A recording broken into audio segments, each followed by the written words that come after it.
استووا استووا اعتدلوا.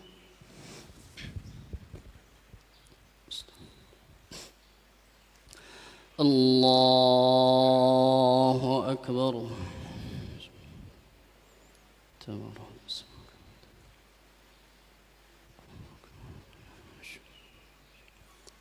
بسم الله الرحمن الرحيم.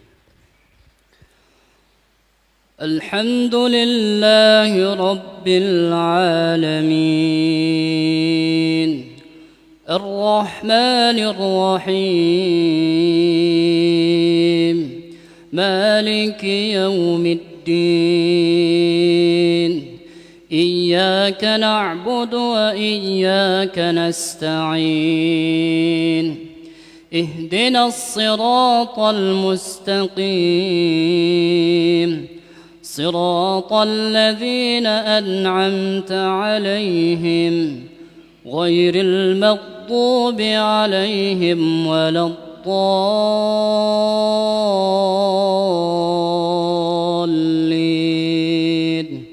آمين. أتى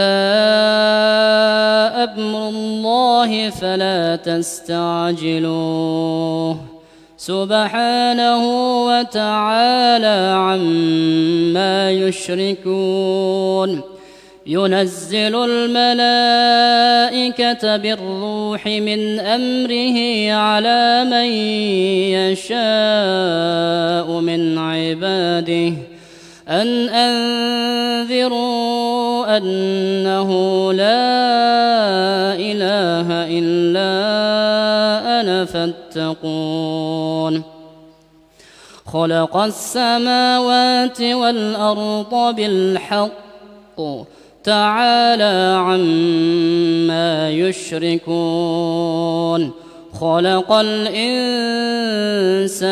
من نطفة فإذا هو خصيم مبين والأنعام خلقها لكم فيها دفء ومنافع ومنها تأكلون ولكم فيها جمال حين تريحون وحين تسرحون وتحمل أثقالكم إلى بلد لم تكونوا بالغيه إلا بشق الأنفس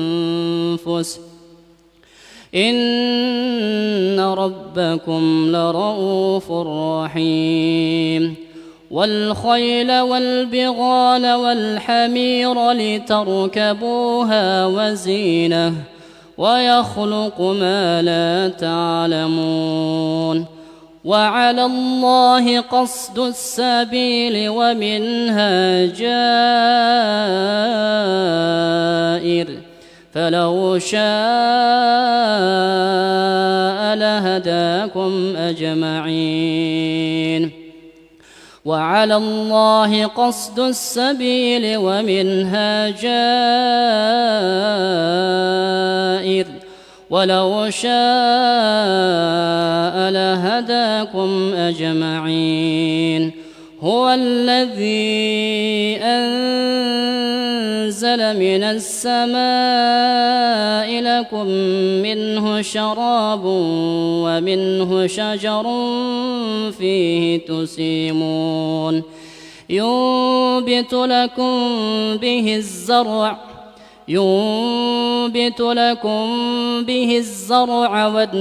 ينبت لكم به الزرع والزيتون والنخيل والأعناب ومن كل الثمرات إن في ذلك لآية لقوم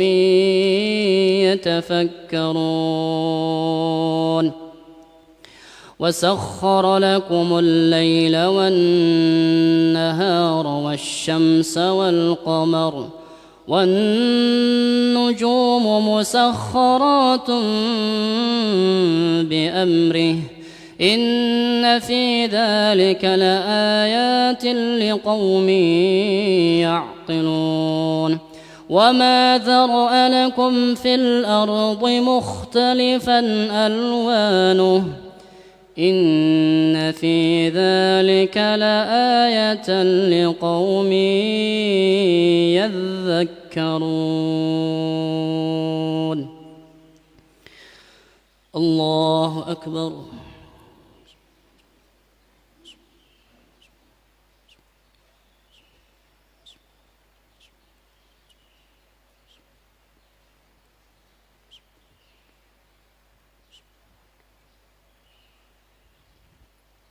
سمع الله لمن حمده.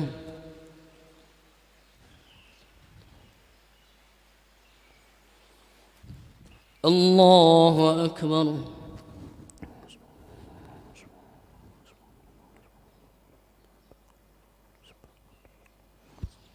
الله أكبر.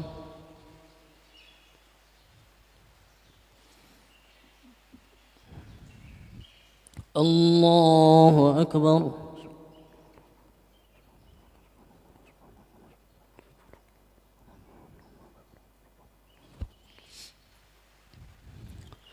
الله أكبر. بسم الله الرحمن الرحيم. الحمد لله رب العالمين الرحمن الرحيم مالك يوم الدين إياك نعبد وإياك نستعين اهدنا الصراط المستقيم صراط الذين أنعمت عليهم غير المغضوب عليهم ولا الضالين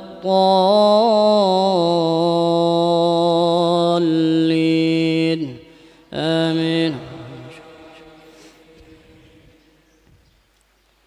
وهو الذي سخر البحر لتأكلوا منه لحما طريا وتستخرجوا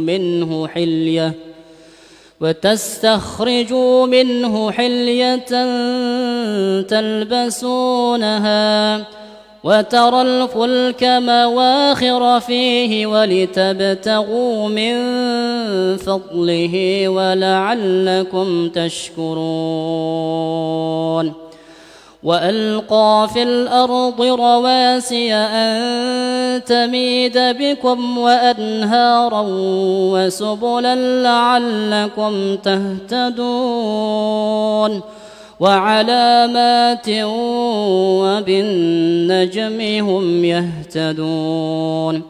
أفمن يخلق كمن لا يخلق أفلا تذكرون. وإن تعدوا نعمة الله لا تحصوها إن الله لغفور رحيم. والله يعلم ما تسرون وما تعلنون. والذين يدعون من دون الله لا يخلقون شيئا وهم يخلقون أموات غير أحياء وما يشعرون أيان يبعثون. الله أكبر.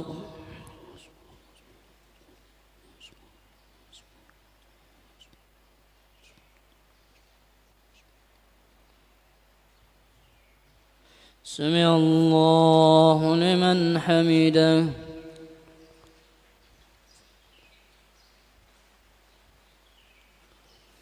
الله أكبر.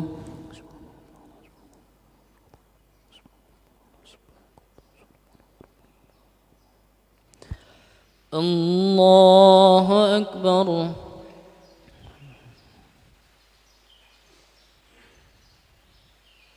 الله أكبر.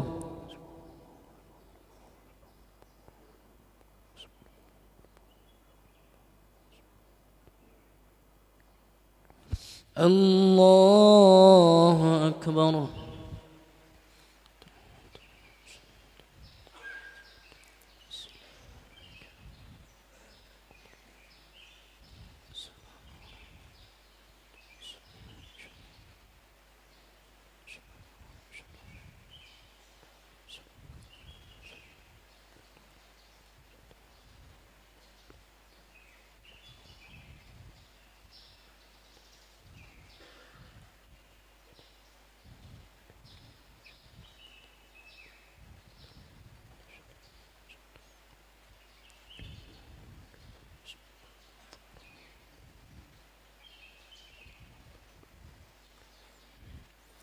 السلام عليكم ورحمة الله. السلام عليكم ورحمة الله.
السلام عليكم ورحمة الله وبركاته. إن الحمد لله نحمده تعالى ونستعينه ونستغفره ونعوذ بالله من شرور أنفسنا ومن سيئات أعمالنا. من يهد الله فلا مضل له ومن يضلله فلا هادي له. وأشهد أن لا إله إلا الله وحده لا شريك له وأشهد أن محمدا عبده ورسوله لا نبي ولا رسول بعده. Puji syukur kepada Allah Jalla Jalaluhu. Di pagi yang berbahagia ini Allah masih memudahkan kita untuk kita kembali menuntut ilmu. Semoga Allah Subhanahu wa taala menerima amal saleh kita pada bulan yang berkah ini, dan semoga Allah Subhanahu wa taala menjadikan kita termasuk orang-orang yang diampuni oleh Allah Jalla Jalaluhu. Selawat serta salam tidak lupa kita haturkan kepada manusia terbaik pilihan Allah, yang mana tidak ada nabi dan rasul setelah beliau dan tidak ada syariat setelah syariatnya Nabi kita Muhammad sallallahu alaihi wasallam. Saudara-saudaraku yang dirahmati oleh Allah Subhanahu wa taala, kita masih di dalam pembahasan yang berkaitan dengan Ramadan, yaitu fiqh Ramadan, yang mana kita sudah membahas tentang beberapa mubtilati Ramadan, mubtilati as-siyam, yaitu yang membatalkan puasa di bulan Ramadan. Ketika kita membicarakan pada kesempatan sebelumnya bahwasanya perkara yang membatalkan membatalkan puasa Ramadan itu para ulama sepakat. Mereka sepakat dan ijma' mengatakan bahwasanya ada 4 perkara yang membatalkan puasa. Ada 4. Sepakat para ulama tentang masalah ini. Yang pertama makan, yang kedua minum, kemudian yang ketiga berhubungan badan dengan istri, kemudian yang ketiga khusus bagi wanita saja, yaitu haid dan nifas. Ini semua perkara-perkara yang membatalkan puasa, dan yang mengatakan ini batal adalah Allah Subhanahu wa taala, yang mana puasa itu adalah imsak, yaitu menahan diri dari makan dan minum dari terbit fajar sampai tenggelam matahari. Dan dibolehkan seseorang itu makan, minum, kemudian berhubungan badan dengan istrinya di malam hari. Dan ini sesuai dengan firman Allah Subhanahu wa taala yang berbunyi, uhilla lakum lailatas siyamir rafasu ila nisaikum. Dihalalkan bagi kalian untuk menggauli istri kalian di malam hari. Kemudian kulu washrabu, makan dan minumlah, hatta yatabayyana lahumul khaytul abyadu minal khaytil aswadi minal fard, sampai nampak kepada kalian yang namanya fajar, yaitu azan subuh. Dan kita sudah jelaskan bahwasannya batasan seseorang berhenti dia makan dan minum dan berhubungan badan dengan istrinya itu ketika azan. Dan kita sudah jelaskan bahwasannya Rasul kita sallallahu alaihi wasallam menyebutkan bahwasanya hatta yasma'a azan Umi bin Abi Maktum, sampai mendengar azan Umi bin Abi Maktum, itu batasan-batasannya. Dan ini sudah kita jelaskan pada pertemuan sebelumnya. Kemudian yang kita bahas sekarang juga adalah yang berkaitan dengan perkara haid dan nifas bagi para wanita. Dan ini khusus bagi wanita dan harus diketahui oleh bapak-bapak juga. Karena kenapa? Karena yang berkaitan dengan haid dan nifas ini, ternyata Rasul kita sallallahu alaihi wasallam pernah diceritakan tentang keadaan oleh Aisyah radhiyallahu taala anha. Ada sahabat yang bertanya kepada Rasul kita sallallahu alaihi wasallam, dan ternyata yang ditanya pada waktu itu adalah Aisyah. Kemudian kata Rasul kita sallallahu alaihi wasallam bahwasanya yang namanya apa? Yang namanya seorang wanita yang haid, dia tidak berpuasa dan tidak sholat. Ya, tidak berpuasa dan tidak sholat. Akan tetapi mengqadha puasanya, tidak mengqadha apa? Sholatnya. Dan yang berkaitan dengan qadha mengqadha ini, saudaraku yang dirahmati oleh Allah Subhanahu wa taala, khusus bagi para wanita. Maka bagi para wanita, dia mengqadha puasanya, tidak mengqadha salatnya. Coba bayangkan bapak-bapak, kalau disuruh mengqadha salatnya, berarti berapa kali sujud dia? Kalau seandainya wanita tersebut datang bulannya 7 hari, kalau 1 rakaat itu berapa kali sujud, Pak? Belum pernah ngitung ya. Taib, berapa kali sujud? Hitung saja kalau sholat subuh berapa kali sujud? Ya, 4 ya. 4 kali sujud, betul? Hitung sholat subuhnya saja kali 7. 4 kali 7 berapa kali sujud untuk subuhnya saja? Berarti belum ditambah dengan apa? Sholat zuhurnya, belum ditambah dengan sholat asarnya. Makanya ada seorang wanita yang datang ke Aisyah radhiyallahu taala anha. Dia mengatakan, wahai Aisyah, ketika aku dalam keadaan haid dan nifas, aku ikut mengqadha salat dan mengqadha apa? Puasa. Kata Aisyah radhiyallahu taala anha, kamu ini termasuk wanita khawarij.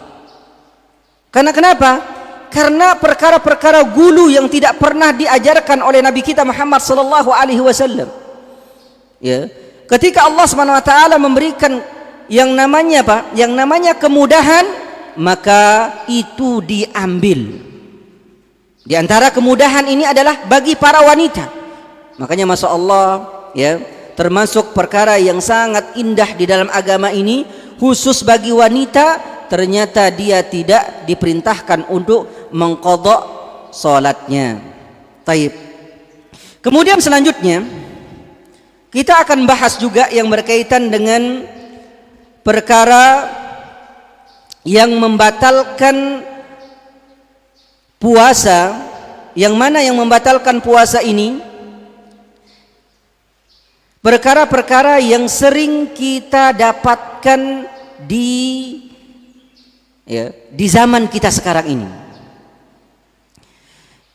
Kita sudah jelaskan tadi bahwasanya yang membatalkan puasa itu adalah makan dan minum. Ini sepakat nih Bapak-bapak ya. Makan dan minum. Taib. Bagaimana kalau seseorang sekarang di siang bulan Ramadan dia pakai katembat? Tahu katembat? Ini yang pakai katembat nih sering pakai katembat misalnya. Kemudian dia tusuk di telinganya. Kira-kira batal nggak puasa kita, Pak? Kalau apa namanya itu, telinga kita dikucek-kucek, enak nggak? Enak ya Pak ya. Iya. Apalagi pakai katambat. Ya. Apakah yang seperti ini membatalkan puasa? Karena ada orang yang gulu sekali, orang yang berlebihan, menetapkan segala sesuatu yang masuk ke dalam rongga itu adalah membatalkan puasa. Sampai-sampai ada orang yang ngupil. Tahu ngupil Pak ya? Masya Allah, ngupil ya. Orang yang ngupil itu batalin puasa atau enggak? Batal enggak Pak? Ya. Kalau masukin ke apa namanya telinga batal puasa, ngupil juga batal puasa, waduh bermasalah ya. Kalau gatal gimana itu Pak? Kecuali kalau antum ngupil, habis itu apa? Dijilat, ditelan. Ini beda lagi, ya. Kalau kita lihat bahwa pada rahmati Allah Subhanahu wa taala, ternyata yang membatalkan puasa itu yang sepakat para ulama mengatakan bahwasanya yang namanya membatalkan itu adalah makan dan minum. Yang namanya makan dan minum itu masuknya lewat mana? Masuknya lewat mulut, ya, masuknya lewat mulut, kemudian masuk ke tenggorokan, ya. Berarti ketika sudah masuk ke tenggorokan, kemudian masuk ke dalam apa? Lambung. Makanya kalau kita pelajari mazhab Syafi'i ada namanya aljub. Aljub itu apa namanya itu rongga yang masuk ke dalam apa? Ke dalam lambung. Nah, disinilah para ulama mengatakan bahwasanya yang membatalkan puasa itu adalah apa saja yang masuk pada pada lubang rongga, yang masuk pada lubang rongga tubuh, ya, yang mana apa? Itu dinikmati dan menguatkan. Ini perkara yang membatalkan. Berarti kalau ada orang yang makan paku, ada nggak yang makan paku Pak? Ada. Siapa? Kalau ada orang yang makan paku, masuknya lewat mana? Lewat mulut. Lewat mulut masuk ke dalam rongga, ya, sampai ke dalam ini. Kira-kira batal atau tidak? Apa bedanya antara apa? Antara paku dengan nasi. Ya, kalau nasi enak dimakan ya Pak ya. Kalau paku nggak enak dimakan. Di sini para ulama mengatakan bahwasanya yang rajih itu, bahwasanya yang membatalkan puasa itu adalah apa saja yang masuk dari lubang rongga tubuh, yang mana itu ya membuat apa? Ada kenikmatan sendiri di situ sampai masuk ke dalam apa? Ke dalam ya, ke dalam usus kita. Ya. Dan ini para ulama mengatakan bahwasanya dari sini bisa disimpulkan apa saja yang masuk ke lewat mulut kita, ya, lewat mulut kita, yang mana apa? Itu bermanfaat bagi tubuh kita, itu membatalkan. Berarti kalau tidak bermanfaat, maka para ulama mengatakan bahwasanya itu tidak membatalkan puasa. Ya. Misalnya lagi mangap, ada tiba-tiba anaknya lempar kelereng, masuk, ketelan, pas ketelan masuk ke dalam apa? Ke dalam rongga. Apakah membatalkan puasa? Di sini para ulama mengatakan yang seperti ini tidak membatalkan puasa. Tidak membatalkan apa? Tidak membatalkan puasa. Berarti kalau ada orang yang memasukkan apa? Memasukkan cairan ke mulutnya. Ada orang yang memasukkan cairan ke mulutnya. Seperti apa? Orang yang kena asma. Biasanya orang yang kena asma itu Pak, kalau mau bernapas kan susah ya. Mudah-mudahan di sini nggak ada yang kena asma seperti itu. Amin. Ya. Biasanya obatnya pakai apa Pak? Apa namanya obatnya? Yang disemprot ya? Namanya inhaler ya? Betul nggak Pak nih? Iya. Itu biasanya kan disemprot ke mulutnya. Kemudian kalau sudah disemprot terasa apa? Terasa enak. Nah, apakah yang demikian ini termasuk membatalkan puasa atau tidak? Kita sudah tadi jelaskan bahwasanya yang membatalkan puasa itu adalah apa saja yang masuk pada lubang rongga tubuh, ya. Apa saja yang masuk pada lubang rongga apa namanya itu dari mulut ke rongga apa? Tubuh. Berarti inhaler ini kalau dipakai oleh orang yang sakit, ya, sakit asma, apakah membatalkan puasa atau tidak? Kita lihat perkataannya jumhur ulama. Ya, jumhur ulama mutaakhirin. Mereka mengatakan bahwasanya obat inhaler seperti itu tidak membatalkan puasa. Kenapa tidak membatalkan puasa? Dikarenakan apa? Dikarenakan mereka beralasan apabila seseorang itu wudu, antum kalau wudu, ya, itu masukin air kemana? Ke rongga apa? Rongga mulut, betul atau tidak? Iya, masukin ke rongga mulut. Ketika kita masukin air itu ke rongga mulut kita, kemudian kita apa? Tumpahkan air tersebut. Kira-kira bapak-bapak masih tersisa atau tidak di dalam mulut kita? Nih saya tanya bapak-bapaknya, masih tersisa atau tidak? Masih tersisa. Ya, masih tersisa. Kira-kira berapa mili tersisa di situ? Ini nggak pernah ngitung ya Pak ya. Iya. Kira-kira masih tersisa atau tidak? Masih tersisa. Dan pick inhaler itu kalau disemprotkan ke mulut kita itu sekitar berapa Pak? Berapa mili? 0,05 sekian ya. Sedikit sekali ya.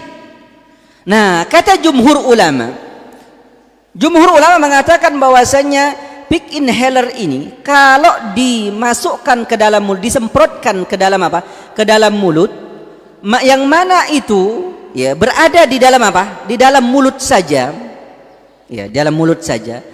Dan itu seperti diibaratkan oleh para ulama mutaakhirin seperti orang yang berwudu kemudian dikeluarkan airnya tersebut kemudian masih ada tersisa. Berarti kalau semuanya, ya, semuanya perkara yang masuk ke dalam mulut kemudian apa kita keluarkan masih ada tersisa, itu bisa membatalkan puasa, berarti nggak ada yang kemumur ketika apa? Ketika wudu. Makanya di sini kata jumhur ulama bahwasanya apa?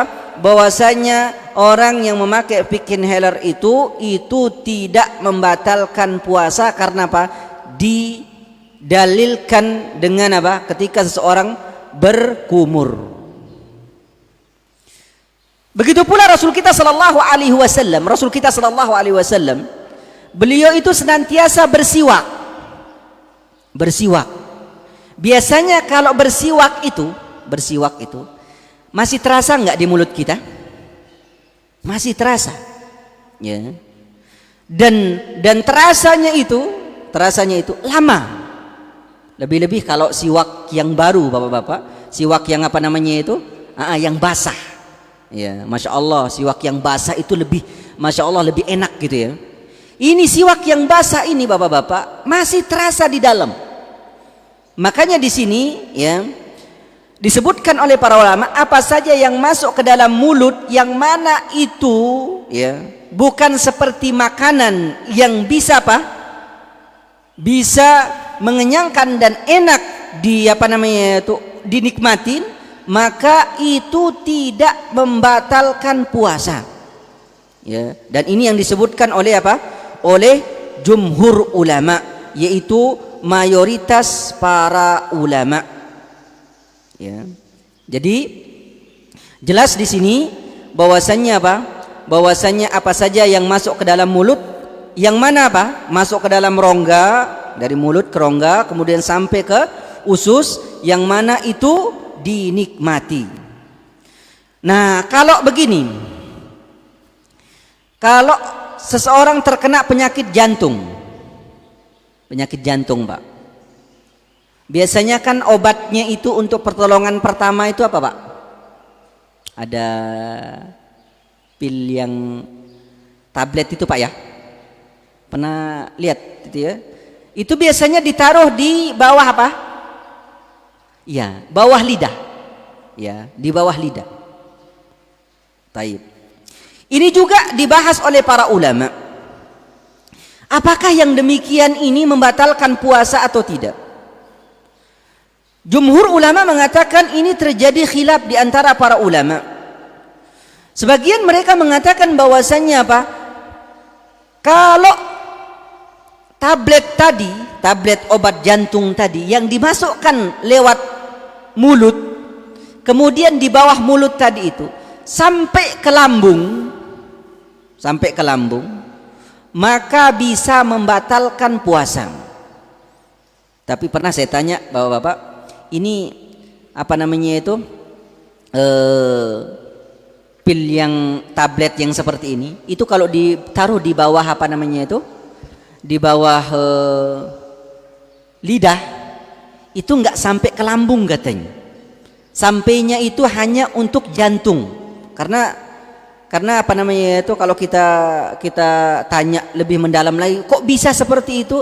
Orang yang apa? Ahli medis lebih tahu. Di sini mungkin ada yang ahli medis ya, lebih tahu.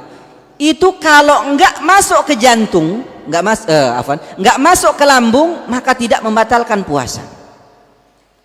Tapi kalau masuk ke apa namanya itu, ke lambung, bisa membatalkan puasa. Ya, tapi yang jelas bahwasanya yang seperti ini tidak membatalkan puasa kata para ulama. Kenapa? Karena ini tidak masuk ke lambung. Begitu pula selang yang dimasukkan dari apa? Dari mulut. Ada kan ya Pak ya? Selang yang dimasukkan dari mulut. Tapi biasanya selang yang dimasukkan dari mulut itu biasanya sudah dicampur cairan atau tidak, Pak? Ini yang pernah apa tahu? Ya. Dicampur cairan ya. Kalau dicampur cairan yang mana itu sampai lambungnya, maka itu bisa membatalkan puasa. Ya, bisa membatalkan puasa. Tapi kalau enggak pakai cairan sampai masuk ke lambung, itu tidak membatalkan puasa. Karena kenapa? Itu bukan makanan. Ya, itu bukan apa? Bukan makanan dan itu tidak bisa dinikmati. Tidak bisa apa? Dinikmati. Taib. Ini yang berkaitan yang masuk lewat mana? Lewat mulut. Sekarang kita bahas yang berkaitan yang perkara yang masuk lewat hidung. Ya, yang masuk lewat hidung seperti apa? Tetesan lewat hidung itu ya, Pak ya? Apa namanya biasanya tetesan lewat hidung? Ya. Tetesan lewat hidung, obat yang masuk dari tetesan lewat hidung. Ya. Maka di sini para ulama mengatakan bahwasanya apa? Terjadi khilaf dari para ulama tentang apa? Tentang memasukkan tetesan lewat hidung. Sebagian mengatakan bahwasanya bisa membatalkan puasa. Kata apa? Sebagian para ulama. Karena kenapa? Karena Rasul kita sallallahu alaihi wasallam melarang kita untuk beristimsak ketika di tengah bulan Ramadan. Istimsak untuk apa namanya? Istimsak secara apa? Berlebihan. Apa itu istimsak? Istinsar, istimsak. Istinsar itu memasukkan air ke dalam apa? Mulut, ya. Kemudian istinsar itu masuk air ke dalam apa? Hidung. Nah, di luar bulan Ramadan, Rasul kita sallallahu alaihi wasallam menganjurkan untuk ya, ketika memasukkan air ke dalam mulut dan hidung itu berusaha untuk betul-betul dimasukkan, betul-betul baru dikeluarkan. Tapi khusus di bulan Ramadan, maka apa? Maka ya, berusaha untuk terus sekuat tenaga memasukkan air ke dalam apa? Dalam hidung. Itu termasuk perkara yang dilarang. Ya. Perkara yang apa? Perkara yang dilarang. Tapi yang jelas bahwa pandirahmati Allah Subhanahu wa taala, kalau tetesan itu masuk lewat hidung dan tidak sampai ke lambung, maka apa? Maka tidak membatalkan puasa. Berarti jelas di sini Bapak-bapak kaidahnya. Dari makan dan minum yang membatalkan puasa diambil istimbat ini oleh para ulama, berarti apa saja yang masuk lewat hidung dan itu tidak sampai kepada apa? Ke lambung, maka tidak membatalkan puasa. Berarti kalau ada orang yang kena apa namanya itu? Corona, alhamdulillah Allah Subhanahu wa taala angkat ya namanya apa namanya penyakit ini ya, alhamdulillah. Tapi masih ada, itu biasanya apa? Biasanya pakai apa Pak? Pakai oksigen ya. Itu dihirup dengan hidung kan Pak ya. Kira-kira ini oksigen ini kalau masuk ke dalam hidung batal atau tidak? Dari kaidah yang kita pertama kali tadi sebutkan, batal atau tidak Pak? Tidak membatalkan puasa.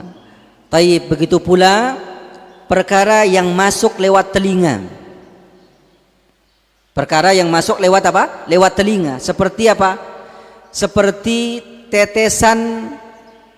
Kalau kita mau bersihin telinga, biasanya dikasih apa Pak?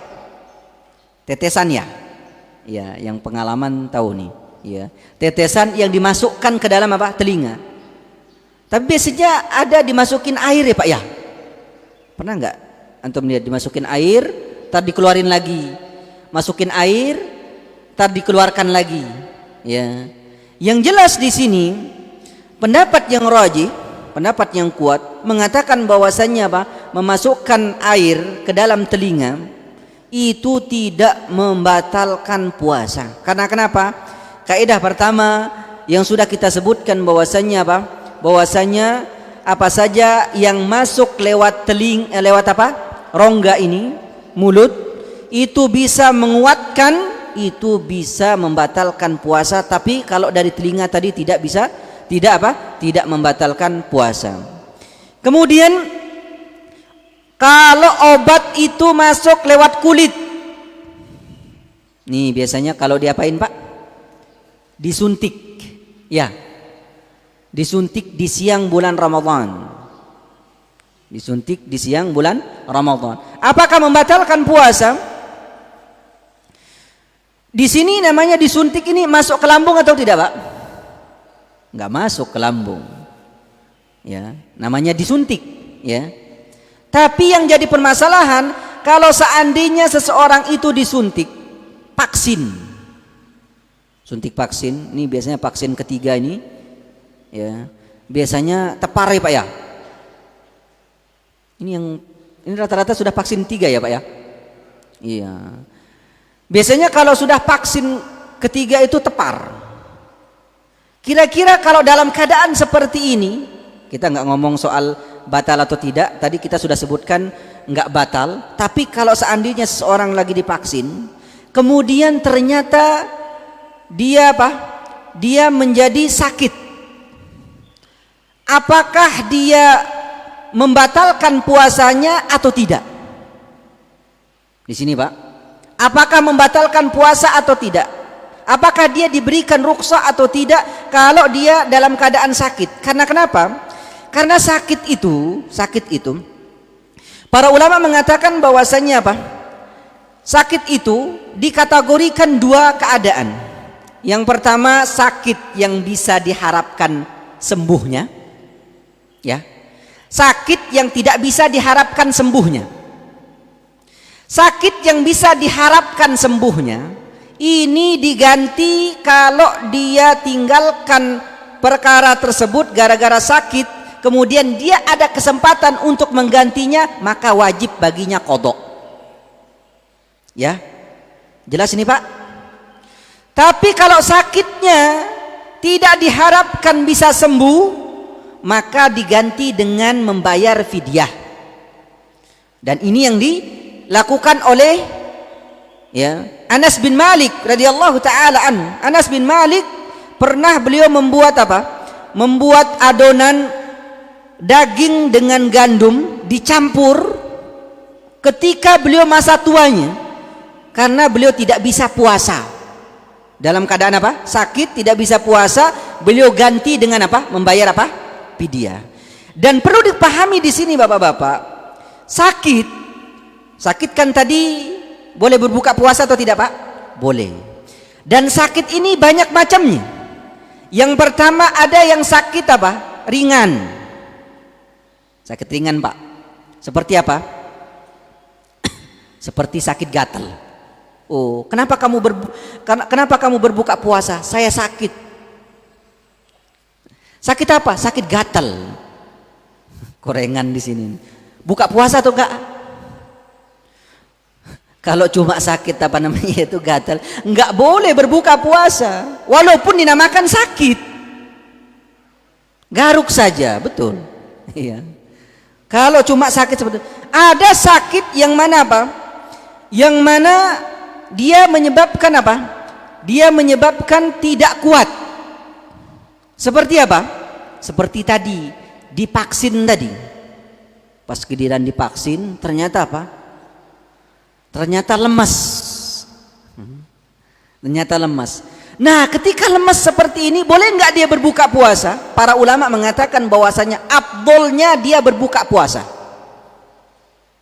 Ya. Afdolnya dia berbuka puasa. Kalau dia puasa gimana? Boleh puasa, tapi apa? Kalau memudaratkan dirinya bisa jatuh kepada keharaman. Karena kenapa? Orang yang berpuasa kemudian mudarat bagi dia, maka haram dia berpuasa.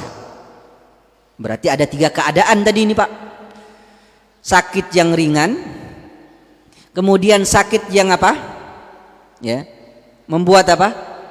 Badan menjadi apa? Menjadi lemas seperti itu. Kemudian yang ketiga, sakit yang apa? Yang memudaratkan. Nah, dari 3 kategori ini disebut sakit. Yang pertama, hukumnya apa Pak? Yang pertama, boleh buka puasa? Cuma gatal doang, boleh buka puasa? Nggak boleh. Tapi kalau yang kedua tadi lemas, ya, Afdalnya apa? Afdalnya berbuka. Karena kenapa? Karena seseorang kalau diberikan rukhsah oleh Allah Subhanahu wa taala diambil. Ya. Walaupun apa? Dia mampu. Bahkan seseorang itu, Bapak-bapak, kalau seseorang itu sapar, kalau orang itu sapar, dan ketika dia sapar, dia berpuasa. Boleh nggak seseorang puasa ketika sapar? Boleh atau tidak? Boleh. Tapi kalau seandainya ada orang yang mana dia ketika sapar menyebabkan dia lemas ketika dia berpuasa, apa kata Rasul kita sallallahu alaihi wasallam? Laisal birri siyamu fis safar. Bahwasanya bukan termasuk kebaikan kalau puasa ketika sapar. Ya. Dan sampai-sampai dikatakan bahwasanya ya, orang yang berpuasa ketika sapar kemudian dia apa? Dia lemas, maka akan hilang pahalanya. Berarti bahwa dirahmati oleh Allah Subhanahu wa taala, kalau ketika kita sapar kemudian kita nggak mampu, artinya lemas badan kita, membuat apa? Ibadah kita kurang maksimal, maka apa? Maka dia boleh berbuka. Makanya bahwa dirahmati oleh Allah Subhanahu wa taala perlu dipahami ini, yang seperti ini. Ya, perlu dipahami. Berarti ketika kita dalam keadaan sapar boleh berbuka atau tidak? Boleh.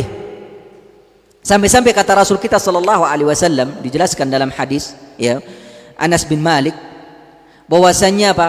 Kunna, kata beliau, bahwasanya kami pernah sapar bersama Rasul kita sallallahu alaihi wasallam, dan sebagian kami dalam keadaan berbuka puasa dan sebagian kami dalam keadaan berpuasa, dan kami tidak saling tegur, artinya tidak saling apa? Salah menyalahkan di antara kami, dan Rasulullah sallallahu alaihi wasallam mendiamkan hal demikian.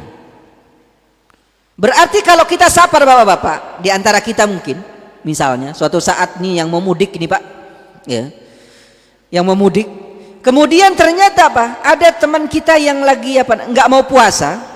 Artinya ketika dia sapar, kita tidak boleh menyalahkan dia. Kenapa? Dan ini yang terjadi di zaman Rasul kita sallallahu alaihi wasallam. Bahwasanya ada sebagian yang puasa, ada yang tidak apa? Yang tidak puasa. Rasul kita sallallahu alaihi wasallam mendiamkan. Dan di sini kata para ulama, bahwasanya apa saja yang dilakukan oleh sahabat Nabi kita Muhammad sallallahu alaihi wasallam ketika Rasul kita sallallahu alaihi wasallam masih hidup, ketika masih hidup, ditetapkan oleh Rasul kita sallallahu alaihi wasallam, enggak ditegur, artinya enggak disalahin, enggak dianjurkan, tapi ditetapkan oleh Rasul kita sallallahu alaihi wasallam, itu bisa jadi sunnah. Itu namanya sunnah apa? Sunnah takririyah. Karena sunnah itu kan ada berapa, Pak? Ada 3. Sunnah qauliyah, yaitu perkataannya siapa?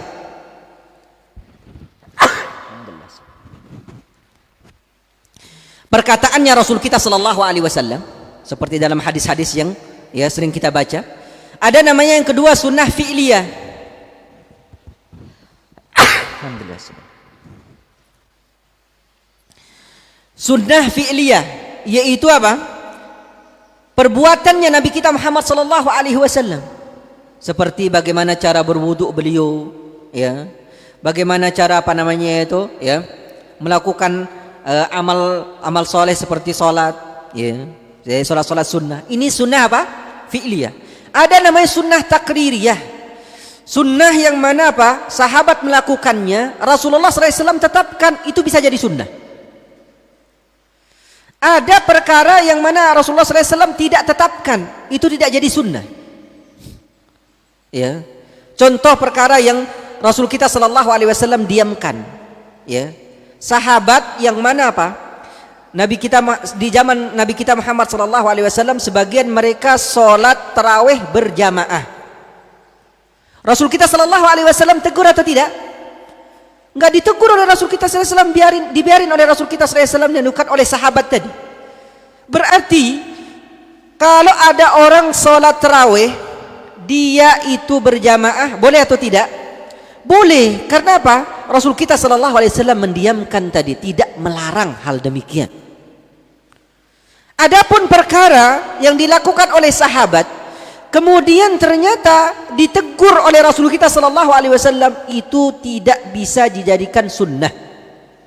Seperti apa, Pak? Seperti Mu'az radhiyallahu taala anhu pulang ke kampungnya, dia jadi imam. Ternyata bacaannya surat Al-Baqarah. Masya Allah bapak-bapak ini. Dan makmumnya itu rata-rata orang tua. Ya, perlu dicoba di sini berarti ya Pak ya. Taib. Itu makmumnya rata-rata orang tua. Sampai dikatakan bahwasanya ada dari mereka yang i'tizal, mundur sendiri. Artinya apa? Dia sholat sendiri. Selesai sholat, ada yang ngelapor ke Mu'az, oh itu tadi itu apa namanya itu, dia sholat sendiri. Oh kalau kita sudah ya, ribut di situ ya. Ternyata diadukan ya permasalahan itu kepada Rasulullah SAW. Dipanggillah Mu'az. Ya. Apa kata Rasulullah SAW? Afattanu ya Mu'az. Apakah ya engkau membuat apa? Fitnah wahai Mu'az. Dilarang oleh Rasul kita sallallahu alaihi wasallam. Tapi bapak-bapak, kalau makmumnya pada mampu semua, ya, mampu semua, itu boleh kalau sholat tarawihnya lebih panjang lagi. Makanya Abdullah bin Mas'ud pernah cerita, Pak.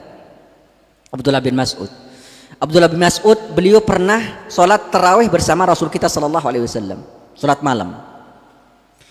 Kata Abdullah bin Mas'ud, aku di belakang Rasulullah SAW. Kebetulan beliau membaca surat Al-Baqarah. Wow, Masya Allah. Iya. Kata Abdullah bin Mas'ud, aku kira Rasulullah SAW akan baca 100 ayat. Habis itu ruku. Iya. Ternyata sudah 100 ayat, Pak. Lewat. Lewat. Sampai selesai Al-Baqarah. Kata Abdullah bin Mas'ud, saya kira selesai Al-Baqarah ini langsung ruku Rasulullah SAW. Ternyata lanjut ke surat Ali Imran. Nah, cocok diterapkan di sini sekali-sekali Pak ya. Mantap itu. Iya. Lanjut Ali Imran, Pak. Kata Abdullah bin Mas'ud, oh pasti selesai Ali Imran ini apa namanya itu, ya, selesai langsung ruku Rasulullah SAW. Ternyata selesai Ali Imran langsung lanjut surat An-Nisa. Ini mau satu ayat nih Pak. Satu rakaat ini. Kata Abdullah bin Mas'ud, antara saya mau berhenti dan tidak. Saya mau berhenti atau saya pergi, kata Abdullah bin Mas'ud. Tapi apa namanya itu ya, beliau tahan, Masya Allah, sampai dikatakan berarti ya, sampai sebelum Rasulullah SAW ruku itu satu kali berdiri itu 5 juz. Masya Allah, ini baru namanya apa, sholat malam nih. 5 juz satu apa, berdiri saja. Kemudian Rasul kita sallallahu alaihi wasallam apa, ruku, dan rukuknya Rasul kita sallallahu alaihi wasallam itu sama lamanya dengan bacaan Al-Qur'annya. Gimana itu? Sama bacaannya. Artinya maksud dalam hadis itu sama apa, panjangnya rukuknya. Ya. Begitu pula sujudnya sama panjangnya dengan bacaan tadi, yang 5 juz tadi.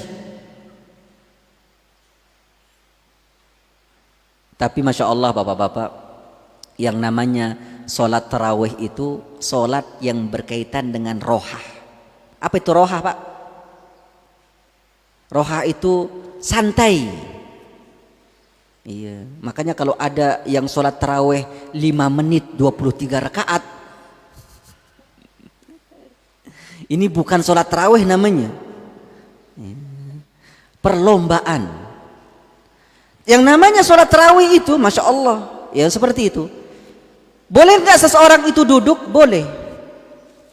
Makanya di Yaman itu Pak, saya ceritain sedikit. Di Yaman itu, kalau kita sholat tarawih itu semalam itu sampai 30 juz. Semalam. Itu dari habis Isya, ya, sampai mau mendekat jelang dekat sahur baru selesai. Terus gimana sholatnya? Yaitu tadi, kalau capek berdiri duduk. Iya. Capek berdiri duduk. Ntar berdiri lagi. Itu sholat apa? Sholat sunnah. Sholat sunnah boleh duduk atau tidak? Boleh. Duduk. Ya. Ntar berdiri lagi. Kemudian di antara Di antara sholat satu dengan sholat yang selanjutnya itu, ya, artinya apa? 2 rakaat ini. Selesai 2 rakaat, itu jedanya agak panjang.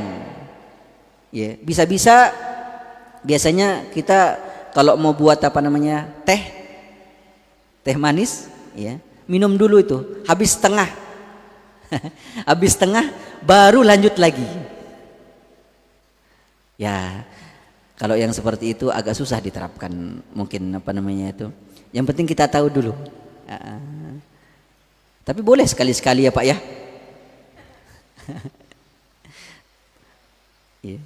Ya, dari dari 8